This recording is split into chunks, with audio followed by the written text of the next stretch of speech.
Onda bo'lgan bu bir afsona. Yolg'izgina o'g'ilni o'stiribdi bir ona.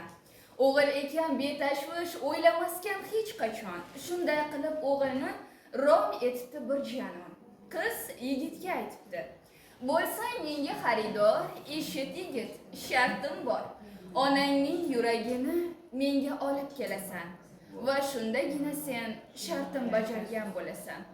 O'g'il buni eshitib bir qaltirab ketibdi. Onasini o'ylagach, bag'ri qonga to'libdi. Tog'dan tutib bir jayron sug'uribdi yuragin, chopar ekan qiz tomon, qo'lda jayron yuragi. Qiz bidirlab ketibdi: "Yo'qol, ko'zga ko'rinma, keltirmabsan keragin, o'z onangning yuragi." Yigit borib kulbaga o'ldiribdi onasini. To'ldiribdi qon bilan o'zi o'sgan kulbasin. Yo'lda ketayotib yiqilibdi yo'lakka, jon kiribdi shu zamon yerda yotgan yurakka. Yiqildingmi do'mbog'im, qo'zichog'im, oppog'im, biron yering lat yedimi? Do'mboq qinam saftog'im. Yigit buni eshitib joyida qotar ekan.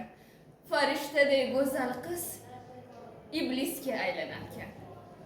Ona yuragi jonli, uni har dam sevadi, bolasi uchun kuyib, o'lsa ham tiriladi.